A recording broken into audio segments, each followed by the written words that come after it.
Humber Wave Radio. Well, good evening and welcome to Hull and Back podcast, Tiger Talk here on Humber Wave Radio and onto Hull and Back podcast. I'm Eddie Wright. I'm Joe Collins. I'm Chris Sorensen. And Paul's muted. Muted. There we go. Now try again. I'm Paul Rice. Yay! There we That are. was on my end. That I thought it automatically unmute him from when the video played, but it didn't. It didn't. Well, one of those things. We're all there. Technical. And, we're all here, and great to see you all. Saw you, Joe, and you, Christian, on Sunday. We'll give Paul the night off. It's probably because of his age more than anything. I think there was too many on personally, but there you go. Yeah, there you go. And Is that directed at anyone in particular, Paul? Probably me. Too many people. Probably me. Half people in an hour and a bit show. It's not easy, is it? I got a lot of abuse on Sunday, Dad. Oh, that's nasty, isn't it? And, I'm sure it wasn't of Christian or Joe. Well, I mean, there was probably part of the perpetrating team. Yeah, there were. Because on Sunday's show, I said that Hull City should let Ruben go, is what I said. And I said I'd talk to you during the day. And he said, I said that you said that, you agreed with them boys that you thought he should stay on. Well, to be fair, I think, he came in similar to Rossini, didn't he, when he first came in? We weren't doing very well. And it was a case of, making sure that we stayed in the championship. And he's done that, hasn't he? I mean, people say we've scraped through, which we have, but you've got to give credit to the defence. It's the 8th best defence in the league. It's the worst attack, but it's the 8th best defence. So the defence has got to take a lot of credit. And to be fair, they do get a lot of flack, the defence, for goals they're letting.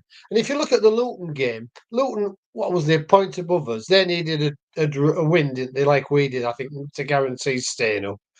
And they've got beat 5-3. And they was lucky to get the points here, weren't they? To be quite honest, it was an own goal, a fluky own goal. If that didn't go in, we share the points. It's roles reversed. And we've gone to Portsmouth. I don't know. People will say Portsmouth didn't put a lot in it, but West Brom, they had nothing to play for. They've scored 5 goals.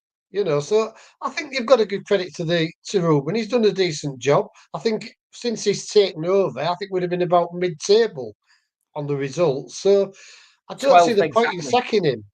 Yeah, and I don't see, we've sacked Rossini, we've sacked Shotta, we've sacked McCann, we've sacked Walter. We can't say his name, but what I'm saying is 4 managers, it must cost us a little bit. And the lads, he's had 2 or 3 of his better players out. I don't think it's a sensible thing. And, there's no guarantee you get another manager in and things improve. I mean, I think most managers nowadays just go to try and get a result here and there. It's not entertaining anymore, football in a lot of matches, is it? It's trying to get the 3 points. If you get a chance or 2, there's a lot of matches where there's not many shots on target. Not a lot of attacking football, but if you get your 3 points, people are happy. And I think, I know Ruben hasn't played attacking football, but he's been without, 2 of the best attackers we've got. I just think, got to give him another chance. I think at least up till Christmas. I ain't saying get rid of him then, but I think you've got to give him a chance. You've got to give him this transfer window. And I think the beginning of the season, he's earned that, I think, because he's come in at a bad time for us when, to be fair, the players weren't very happy, I don't think. So he's had to sort all that out. And he's lost, as I said, he's 2 or 3 of his best players are out. We've had 1 or 2 other injuries and suspensions over the time. And, they've done quite well, I think. I thought on Saturday they played well. We could have come away with all 3 points. Their keeper's made a really good save late on from John Egan. Geldart had a couple of chances. And I say that one of the chances which fell to, I think it was to Zhao, when he shot, it's hit Geldart on the back. That could have gone in. And I just think we played quite well. And I don't think pulling the rug under his feet now is a sensible idea because you don't know who you're going to get. The players have got to get used to a new manager. Got to have a transfer window. I just think at the moment I'd keep him in at least till Christmas and see how we do. Lots of people agree but not as many as disagreed with me. So, listen, I what I do is I listen to what people have to say, and you are talking a lot of sense in what you're saying. My reasoning is because basically I've been frustrated for the last couple of seasons watching Hull City at the MKM Stadium. And for that reason, it's really frustrated me that we haven't been playing well enough. And I want to see us play better football. And if Ruben can do that next season, then I'll take it. But, he's yet to convince me, put it that way. I mean, that's fair enough when you put it like that. But I think you've got to play a certain way to get out of a relegation battle. That's what Liam Rosenior did. It's what Ruben Sayers has had to do. And we saw what happened when he gave... We have just lost Adi momentarily. He'd frozen. We saw what happens and what happened when you give a manager, a young manager, a half season, then a full season. Look where we were under Liam Rosenior. No manager under Adjan has had more than a season and a half in a job. It's uncharted territory, which is so strange to say. And the fact he's, going to sack another one puts us as a club in a very difficult position if he does go through with it, because all of a sudden you've got, we don't have the same sort of air of competence we had this time last year when we sacked Liam Rosenior. And I think we'd struggle to find English managers of the profile we want to come and take the job on, and we'd struggle to get what Adjan wants out of it. It has to be a project. It can't just be chopping and changing and trying to get something. Tony Mowbray has been touted a little bit this week, hasn't he? I mean, I don't think I'd want Tony Mowbray. Right? He has been touted, hasn't he? He's a good enough manager, but he's a dinosaur. Yeah, he is. He had a much better squad than ours at West Brom. And he got sacked there for a reason, and he doesn't play the attacking football that Adjan wants. So we'll jump into chat. Christian, then we'll let you say something, and we've got a guest to bring in as well. The main thing I want to highlight in chat is a stat that James Fletcher brought up on another podcast. We're the fourth best defence in the league since Ruben Sayers came in. Only the top three are better. Which is great. And, the reason that Ivo Pandor's got player of the season and players player of the season, and I think he got 3 awards, didn't he, at the end of the night? It's because the defence has been so good. But as fans, yes, you want your defence to be good, but you want to see some up the other end as well, and we've not seen enough of that. And I get what you're saying, Paul. He has been missing Balumi, he's been missing Miller. The problem is that basically he hasn't got a striker. And to find a striker, we said on Sunday, he's going to have to be really clever in the market, and it's either going to be somebody on loan or somebody who he's developing and hoping to come through, which we've tried that this season with Carl Joseph, and it hasn't quite worked, has it? So this is the issues that you've got being in the position that we're in and having an owner has gone through enough managers, and obviously then has spent an awful lot of money on an awful lot of players and left us with not a lot to play with going into a new championship season. And, what I've got to say is that, I listen to all points of view. And listen, if Ruben keeps the job, I'm not going to be upset. I'm not going to be upset by it. I will back him, and I will hope that he gets a good season. But we've finished 4th from bottom this season. I know we had a bad start, but we've finished 4th from bottom. We need more in to finish higher up the league in the season coming 25-26. And the fans want more. The fans want to see better football at the MKM. We want to see a few more goals, because I don't know how many goals were scored at the MKM this season. Joel probably found out, but it's not many. Christian, thought. I'm all right, Chris. You are right with respect to the amount of goals, but can I blame Ruben on that 10%? 10% with his style of play? Because Ruben, it's obvious Ruben is a defensive style of manager coach, where his job is to solidify the defense and actually move forward. That's what Rosenior was, though, in his first season, that's wasn't what it? Exactly. Thank you, Joe. That's what I was about to bring up. So that's how Liam Rosenior has been, to solidify, to stop the goals from going in, and then build on the attack once that's all been set up and change the play. You've got to remember, Ruben came into a team that had the mentality broken. Completely broken. Every player was broken. The players weren't even happy at themselves. They weren't happy at each other. They weren't happy, obviously, the situation, the manager, everything against them. And it was a bit of a mess. And you could, well, not a bit of a mess. It was a mess. And that was obviously down to two factors. One was the end of last season, losing Rossi, and bringing in a German manager that was unproven in any league, has never been promoted, and was expecting miracles out of a FIFA style setup. I do believe Ajun needs to calm down with this, thinking of chop and change will get an instant result. It isn't Football Manager. It isn't FIFA, where you can sign a player and instant stats are 99 and you're going to get goals and results. Especially with Ruben, the one thing that I will always kind of back him up for is his man management and how he got the play mentalities around. We don't want to be making the same mistakes again as we did at the end of last season as well. And it's evidence now. That it's completely evident. You look at the success of Rossi that he's having in France, Manager of the Year, Team of the Year. He's getting all these awards thrown at him. And that's because he was able to cement down at the beginning of a season all the way through after leaving quite a successful legacy behind at Hull. Don't get me wrong, it could have been a lot more with playoffs and things like that and winning the league, whatever Ajun was expecting.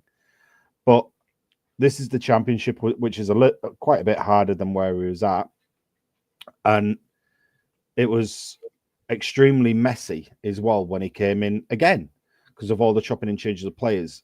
So you've got to think Ruben's come into a brand new team, still brand new, because it was a full turnaround in the summer. It was. So the players were still getting used to each other. So he still had to come in and fix that issue, still try and get some out of them and get a result. And to keep us in the league, that was his job. That was his job. So he's done his job. He stopped goals from going in, apart from the stupid ones which were just out of his power. And unfortunately, this season, there's been a lot of stupid own goals from ourselves or goals that we've given away that we shouldn't have. And I can't really blame Ruben for that because that was just a player switching off. And he hasn't had any attack whatsoever. He's had, obviously, as Paul mentioned earlier, he's had the injuries that he came into the club with. And then when we got two very high potential signings in Matazo and Louis Barry, oh, look, ACL and knee injury. So he didn't have really anything from the January transfer market to help him out in the end. I think he had him, for 2 games? Great. And a sub appearance. So he's had no improvement. So from my perspective, he's came in, he's not had a good squad. He's turned the mentality around. He started getting results at home. He's got the results at home more than we had in a previous year. So he's actually got wins at home now. Got better, hasn't it? The home form has got better. It definitely has. Just not better to watch. Not better to watch, but we've got the results. From Dan Wright, who I think is absolutely right in what he's saying, that Sayers has had to be pragmatic and he's adapted to make us tighter defensively. Ask Reading fans what happened. But we'll come back to it in a little bit. I've got a couple of a couple of messages through the WhatsApp, and Andrew Scott says he can see why I say Sayers should go, and it wouldn't be too sad if he went. But if the season had gone slightly different and would have had a worse run at the start of Sayers' reign and did something like Luton at the end, but then stayed up, would be far happier. And he's probably right. If we had have had a bad start, I would have been happier. I wasn't happy with the way we ended the season because I wanted us to prove that we could end the season on a high and stay up on merit. And my thing is, I know on merit, haven't we? No, we haven't. We have because Luton haven't done as well as us. We've stayed up on merit. On goal difference. Yeah, but it's on merit.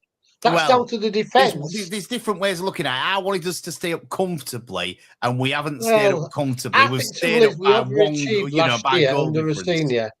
I think we overachieved under Rosenior last year. We had a good squad, but a lot of them was on loan.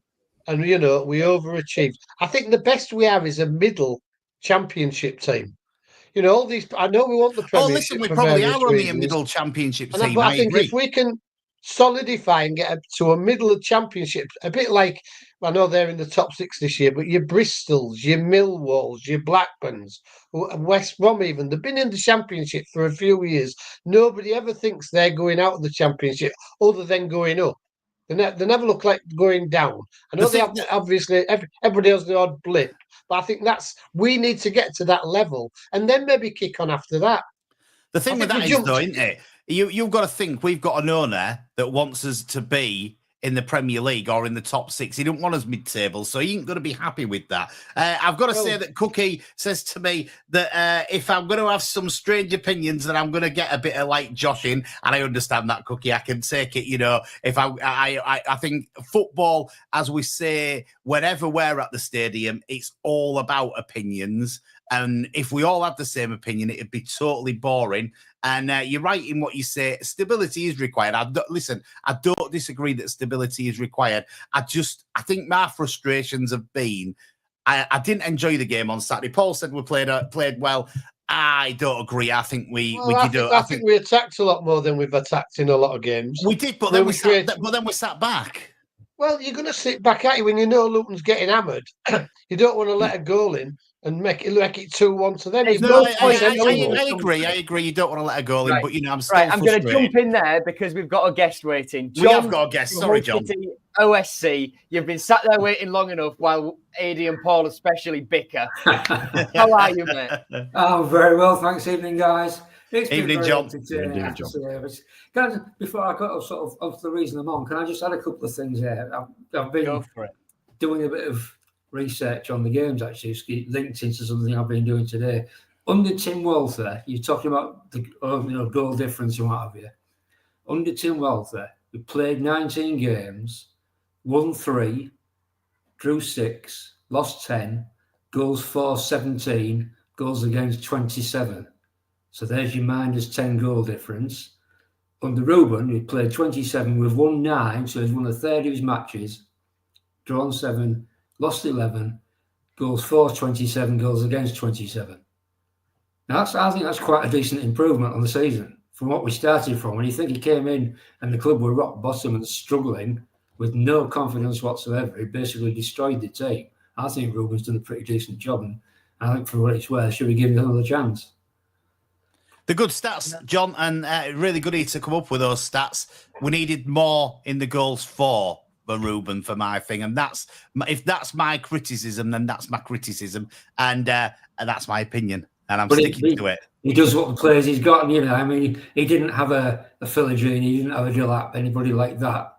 It's not his fault if he isn't provided with strikers. You're right. It's not his fault if he hasn't. If the wonderful team that we've got picking players doesn't pick him with a decent striker, but he's zeroed off the goal difference. If we had 0 goal difference, would have been well away. No, I agree. Listen, I as I said, I'm not going to be upset if he stays. I just want, I think if I wasn't wanting more, then I wouldn't be, I wouldn't have been supporting City for as long as I have. I want more from it because, ultimately I've seen us locked out of Beaufort Park. I've been demonstrating in the gym when, it was Lloydie, wasn't it? I think that time where I was trying to, trying to get them to open the gates again and let us in and stuff like that. I've been at all these places and I really don't want to see us go back there, and was so close to going to League One this season that I think that, it's not exactly Ruben's fault. There's a lot of contributing factors. But I want us to do better next season, and I need it to be better next season for for every fan, not just for me, but all fans that have been there this season. I've maintained on Tiger Talk many a times that we're really, really lucky that we've been getting 20-odd thousand people through that gate every game with what dross they've had to watch this season. We really are. Yeah, I think you're right. And like I said, we'll come back to it. But John, I want to talk to you. We want to talk to you. We want to hear from you. Eddie's asked you on tonight to talk about what's going on Saturday. It is the second 20 years on reunion with the 2004-05 squad, the second of two back-to-back promotions, this time from League One to the Championship. The guests so far confirmed publicly: Adam Pearson, the chairman; Peter Taylor, the manager; Andy Dawson, Nick Barmby, Stuart Green, Jason Price, Mark Joseph, and Aaron Wilbraham. Tickets priced at £20. It's going to be a good night, isn't it? It is going to be a good night, yeah. I mean, it's like I said, going back, you mentioned about back-to-back promotions. It's quite interesting. Obviously, 2004-05, it was quite a significant year for City because it was their centenary year, as we all know. But interesting, I don't know if many people realise it was also a significant year for football anywhere in this country, because that was the first year that the Championship came in. So up until then, it had been Premier League in Divisions 1, 2 and 3. And then that first season, it became Premier League, Championship, League 1, League 2. So City were the inaugural team, or one of the inaugural teams for League 1, and basically nailed it. Ended the season on 86 points, 80 goals they scored, goal difference plus 27, which coincidentally is a number of goals scored in the league by Stuart Elliott that season. By God, do we wish we had him back. By God, we do. Oh, don't even get me going, John. Yeah, I wish that every day. Yeah. So last year we did because obviously this was sort of, it all started 03-04 with that promotion, with that goal that Ash scored in Yeovil, and that sort of kicked us on and ended up a few years later with our first trip into the Premier League. But this was a back-to-back one. And last year, quite a lot of the players who did the event last year said, can we do it again? Because we've got promotion next year as well. So I thought, they can get back-to-back promotions, we can do back-to-back events. So that's what we've done. So as you say, we've got quite a few of the players there who came last year, including manager Pete Taylor and Andy Dawson and what have you. They're going to be joined by Nick, Aaron. We're still chasing up people like Craig Fagan, because he's tied up with Maidstone. He's assistant manager at Maidstone now. I spoke to Craig Fagan the other day. He said he was waiting on his playoff result, which they won. And they won next Sunday. So he might still be there. We'll see. Yeah, hopefully. As I say, they won on Sunday, but their final isn't until the 18th. So they're free. He will be free next week if he can swing it. We're waiting on him. We're still waiting confirmation from Kevin Ellison, who is at 46 years old. He's still playing football. He's got 12 goals this season. We could probably do with him as well at 46.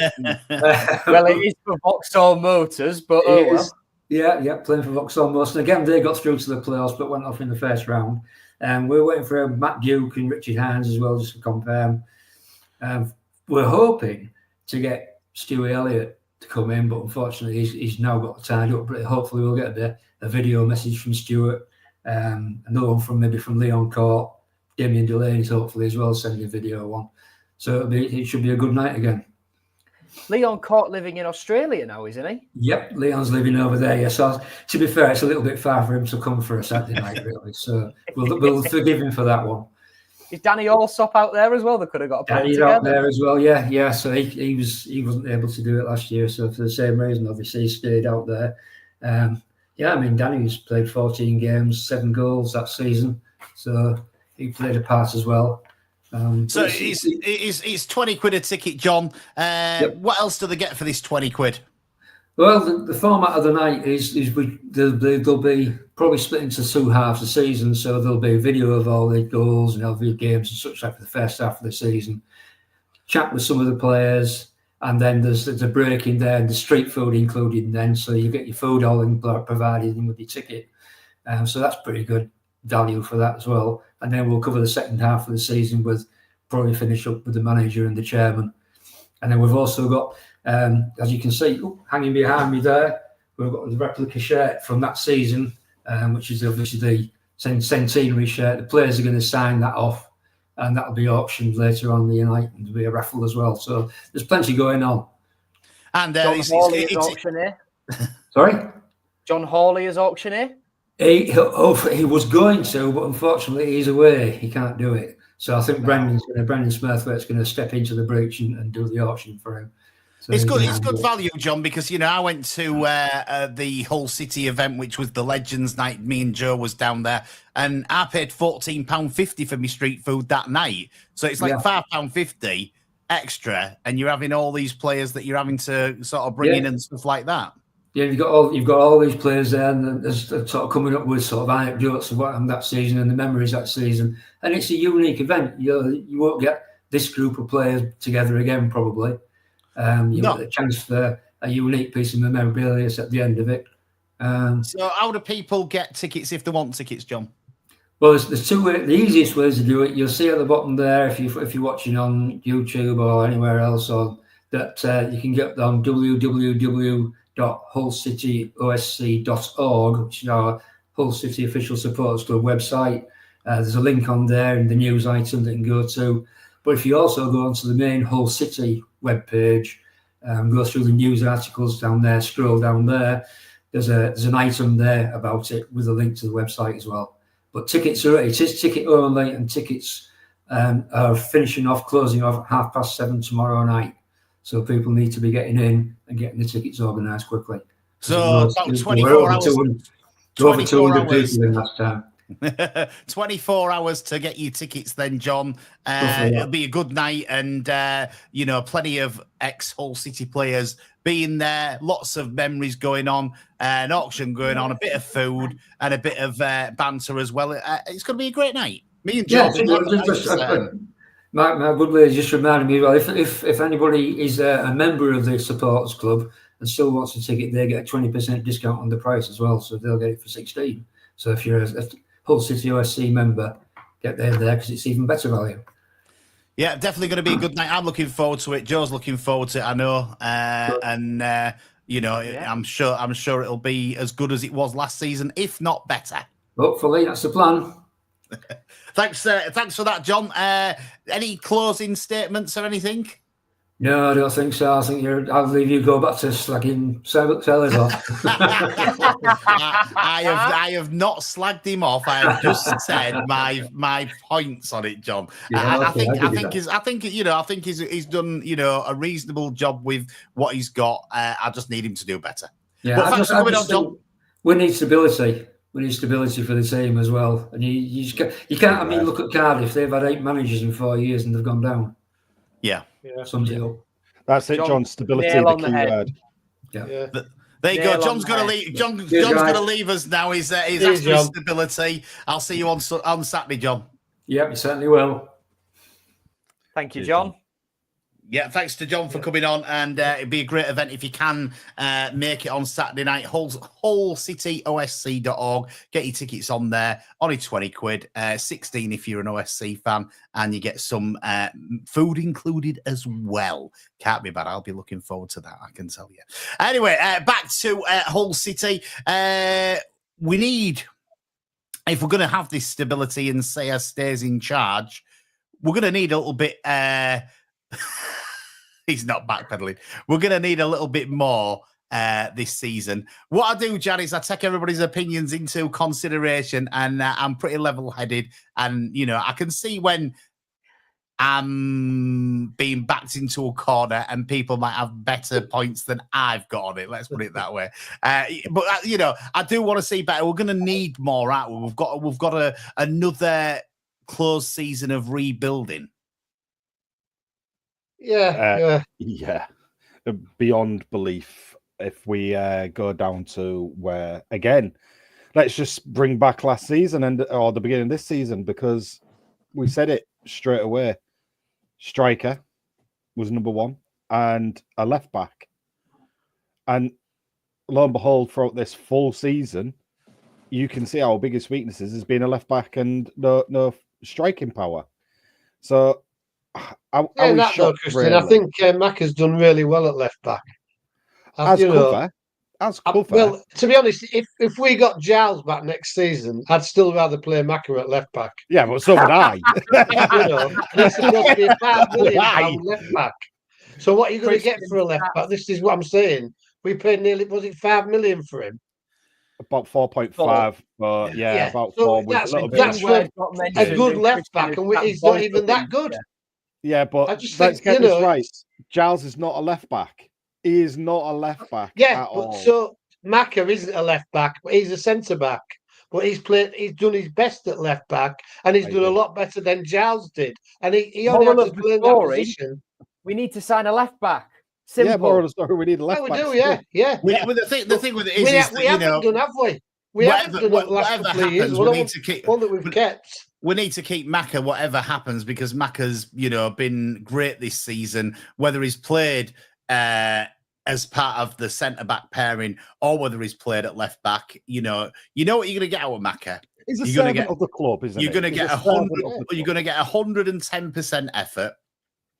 He might not be the most skillful, but you're always going to get that effort off him. And I think, if I'm honest, I think that being at left-back's probably improved him a little bit. Yeah, I think it's give him a little bit.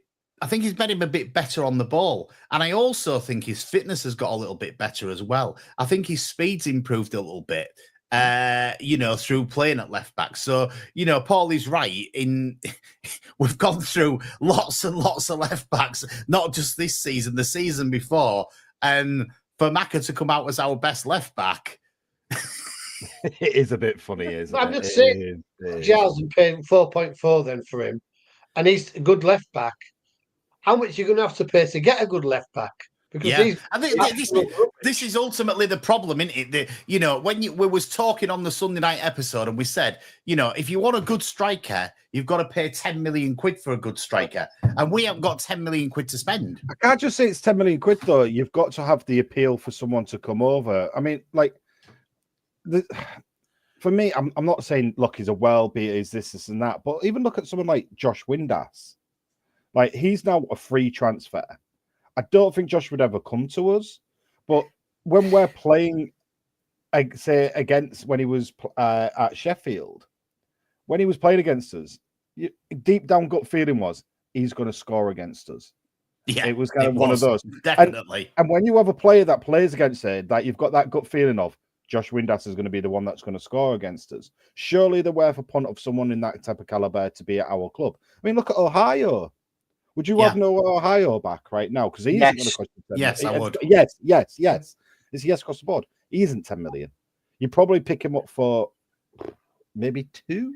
We could have picked him up for 1.5 million last summer, but we didn't. Yeah, is that because of the TW that we didn't pick him up? Yeah, and that so that shows the problems. And I think that as much as I've said, I wouldn't be upset if Sayers went. I think that we've got bigger underlying problems than the manager, to be quite honest with you. And we'll see in the closed season how everything pans out with the ownership and what's happening under the owner. It does come to the top of the football club, doesn't it, Adi? You're absolutely right. And look, the fact is, he looks prepared to repeat the same mistakes as last season.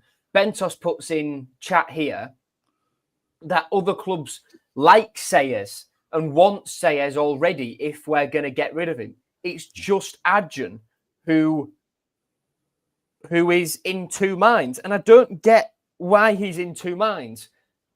But that would mean that... Well, listen, you can't be in two minds, Joe, can you? If you're the owner of a football club, you can't be in two minds about whether you're keeping your manager or not, because what does that do to the manager? Yeah, well, the fact that I'm trying to rationalise why Adrian might think this is indicative of the fact that I'm trying to put logic and rationalise the thoughts of a man who's clearly irrational and doesn't think logically and goes off on whims and tangents and whatever. Like, there was a piece he told TalkSport the other day, which to me just shows that, well, he's lying, because he says, I said when he left us, Liam Rosenior was going to be a top coach. All right, well, if you knew that, and you've clearly been vindicated and you've been proven right, because look what he's gone and done at Strasbourg, but you're still saying you don't regret it. That's just lying, because he clearly does regret it. Look where we are. Look where we finished in the table. And sacking Liam Rosenior defines Adrian's legacy as an owner in English football. But he won't admit that he wants to, that he does regret it, because that diminishes his standing, how he sees himself, how bruised his ego might be. So if he's willing to lie about sacking a manager quite obviously and blatantly there, I don't doubt that he'd do it again. And me and Will spoke about on a main episode a few weeks ago how not going down would just mean the same mistakes would get repeated eventually and we'd be delaying the inevitable. If we're going to sack Ruben Sayers, and Adrian can say he's going to be a top coach again, and I know that's exactly what he'll say. I'll have to put personal feelings and sentiment aside, as he did with Liam Rosenior a year ago today, and that he's going to go on and be a top coach, yada, yada, yada. But we're going to be in the exact same position, because we're going to end up with some sort of foreign no-name again, because they're the only ones who'll touch the football club. And then we have to kick down the divisions for a young English manager or a young manager like Ruben Sayers to try and get us out the mire again in a year's time. Adrian is just like, he's so hard to read, yet so easy to read at the same time. And I think one of the things is that he probably hasn't delusional. He probably hasn't got the right support network around him, and the people that are advising him are not giving him very good advice. And, I'm sat on here and I said on Sunday, I'd sack Sayers, but, I've listened to 5, 6, 7, maybe 8 people's different opinions, and people have spoke about different things to me. And it does make me think about it twice. And, I saw Jan on Twitter earlier, saying about Pandor, and that, if you'd have looked at pre-season, she was like, I wouldn't have touched him with a barge pole, wouldn't have got in my team. And, she could see why he didn't get in Liam's team. But she said, I've got to sort of eat my words a little bit, because, he's come on and he's won player of the season 3 times. And listen, I want to come on the podcast next May, and I want to eat my words, and I want to see that Ruben's had a really good season and he's proved me wrong. And that's, I think, you've got to admit if you've been proved wrong. And I'll be the first to admit if I've been proved wrong. And I think that, he might not be willing to listen, Bentos. You're right. It could be that. And I think that, you've got to listen to people. You do have to take advice from different people. And, throughout life, whatever it may be about, I take advice from lots of different people. And then I make a decision based on the advice I've been given. I wouldn't have on Sunday sacked him. I would have talked to a few people before doing it and seen what's your thoughts. Ultimately, if I'm the owner of the club, I'm still going to make that decision at the end, what I think is best. But I would take on board different people's opinions before doing something. And that's probably not what he's doing. But what Adrian thinks is best, though, is clearly done in a mind that doesn't understand football and how the championship works still. And we'll be 4 years into this in January. He has got people around him now who understand the championship. Jared Dublin, Martin Hodge, the new head of recruitment. But problem there, though, Joe, is that Jared Dublin isn't strong enough to back his corner. We've seen people back the corner before and they're not here anymore. And ultimately, you need a couple of people that are really strong to give a really strong opinion and battle against him a little bit, because otherwise, when you've got people that are just going to sort of bow down because they want to keep the jobs, then that's not how the football club's going to flourish. All I've got left to say on this is I think the relationship between the owner and the manager, if Ruben Sayers does get kept in a job after all of this speculation, will no doubt be harmed. And it's going to take something massive, a big commitment from the owner and some massive results from Sayers, if he gets kept around, to repair that. And yeah, you're right. I do wonder if this just makes the decision, if we have 3 defeats in a row in October, does this make the decision to sack Ruben Sayers easier for Adjan then, even if it's just 3 defeats? Like, I don't know where we stand on it, to be honest. And I think if Adjan sacks Ruben Sayers, he'll lose the players, because when I spoke to the players the first day of pre-season last season, the season just gone, last year, about Tim Walter, they were quite measured and they seemed quite calm. I don't think they'd be the same this time. Charlie Hughes has spoken out about how much all of them have enjoyed working under Ruben Sayers and how the stats speak for themselves. The players want him to stay. The majority of fans want him to stay. But Adjan thought that, that was the case with Liam Rosenior as well. So it clearly doesn't matter to Adjan what overall opinion is. And he'll just do whatever he thinks anyway, because Adjan knows best. Supposedly. That's all that doesn't matter. With saying if he has come up, but speculation about sacking the manager, as you say, it's not going to make his working relationship brilliant, even if he doesn't sack him. And he's going to have to watch his results. He's always going to be looking over his shoulder, isn't he, at the moment? It's a thing that you should be looking at by yourself, or maybe with, a little few 2 or 3 people, and saying, I'm not too sure of this manager, but keeping it in-house so it doesn't get put into the sort of public domain. Because I think that's what's the problem now. If he stops, he's going to be looking over his shoulder all the time as well, isn't he? If you have, did you say, a couple of bad results early on, is he going to think, well, I'm going to be out of a job here?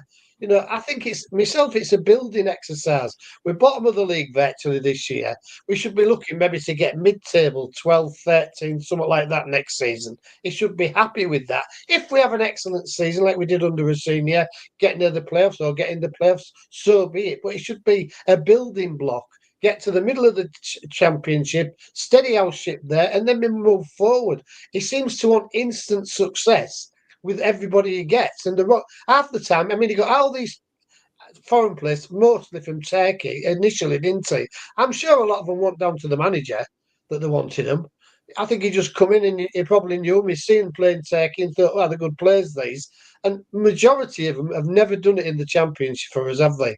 They've been maybe 1 or 2, but Tufan was here anyway, wasn't he? So you can forget about him. The others were very mediocre, no better than probably what we got rid of, to be quite honest. He just seems to want instant, gratification. It doesn't happen in football. You've got to take your time. You've got to build. And hopefully it gives him time to build this season. If he has a real good season, great. But if he stays mid-table, I won't be unhappy. If he's mid-table this time next year, I'll be thinking that's a good season. And then you can build on from that, get the players back, some more players in, and build and keep building. Bristol City, they're in the playoffs. I think, was the last time in the playoffs when we beat them at Wembley? Could be. Right. Yeah, I think you're right. Playoffs since then. They maybe have, but I can't remember it. It's all that time, but have they ever been going down? They've never gone down. They've been a steady championship team. They've had some good players there. I just think that's the sort of building block you want. Hopefully, eventually, like they're doing this year, you get into the playoffs and they might get into the Premiership.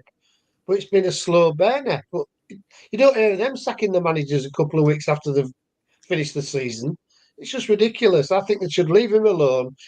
Nothing should have come out in the first place, to be quite honest. in my eyes. He should have left him alone. He's done his job. Give him next season, or at least up to Christmas. If we've lost loads of games and it's crap and everything's awful, fair enough. But give the fella a chance. I just think it's disgraceful that it's come out into the public domain, straight after we've stayed up. Yeah. As you said, Joe, it's the same as happened to his senior. I think he sacked him, was it 3 or 4 days after we finished? It was actually today's date a year ago. It was the 7th. Yeah. It was That's what I say. today's It's ridiculous. Yeah. You're listening to Tiger Talk here on Humber Wave Radio and to Hull and Back podcast. Lots of you getting in touch with us tonight. Thanks for all your messages. Cookie's been in touch and put allegedly Hodge, although just been appointed, he's been working over the last few weeks regarding future plans on League One or the Championship. These plans you would have thought would have been done alongside Sayers. So why would you then get rid of Sayers? Unless, of course, they already have another manager in mind. That's a fair comment. Any comments that you've got, Joe? Well, speaking of having another manager in mind, earlier on, people were asking, you, Weirdy, who would you get instead? Listen, that is the $1 million question. And it's, I think that if he'd have asked me earlier on, it'd have probably been somebody like Robbins when Sayers came in. I think taking Sayers from Reading was a risk. And because, as a young manager, he's not got, really much CV behind him, apart from, doing Reading, where Reading hadn't had a lot of money and things like that. I think it was a bit of a risk at the time. And I think it's difficult to say who you would get in at this precise moment in time. And I think that, you lads have probably hit the nail on the head slightly with it, in the case that it's, again, who would want to come as well. So, I'm not saying that we'd get somebody better than Sayers. I think, as I say, my frustration with it is, and people can say I'm backpedaling a little bit if they want, I would. My frustration is that the season, I haven't enjoyed it again. And the season before, although we got to 7th in the league, I didn't really enjoy the football that was playing. I think a lot of it was boring. And I don't want to see another year of boring football. And from what I've seen up to now of Sayers playing, and whether it's because of the team that he's got available to him at this precise moment in time, or whether it's going to be his way of playing next season, I don't want to watch another boring defensive season. I want to watch us doing a little bit more attacking and scoring some more goals. And listen, I'm a realist, and I understand that Man City, everybody wants to play this Man City way and tippy-tappy football and all this lot. I hate it when we're watching games in our level, because the level that we're at is not really for tippy-tappy football. It's, for enjoyment for the fans and to get more goals. And that's my frustration this season is, we've only just stayed up. We've not been playing very good football at home. We've not won very many times at home, and there hasn't been that much enjoyment. I think my best enjoyment this season was winning away at Sunderland, that 1-0 win that we had. And it was a great game. It was great atmosphere. And, I really enjoyed that day. I've not enjoyed a day at the MKM Stadium this season the same as what I've enjoyed that Sunderland game. So that's my frustration, and that's where I'm at with it. And, if Ruben is to stay, then I want to see a more enjoyable style of football next season. And that is what I want. Another thing in chat is the retained list. So just to sort of give you the lay of the land, Enshep. Last year, it was on the 18th of May. The year before that, it was on the 19th of May. The year before that, it was on the 18th of May. The year before that, it was on the 18th of May. The year before that was 2020, so the season was delayed, and we'll discount that. Then before that, the 17th of May, the 18th of May, following the Premier League year, because that finished slightly later, that was the 24th of May. So chances are, precedent suggests we will see it 18th of May. In about 11 days' time. In about 11 days' time. So I think, with it being a Sunday, I don't think we'll get it on the Sunday. I think we're likely to get it from somewhere between Friday the 16th to Tuesday the 20th. That's when I'd be keeping my eye out. Andrew Scott asks, where has it come from that Sayers' job is under threat and how has it come out? Mike White tweeted it on the day of the game. So when Mike tweets it, you know there's something behind it. Mike and Baz have they're always right. They don't say something about what's going on at Hull City if it's not got truth behind it.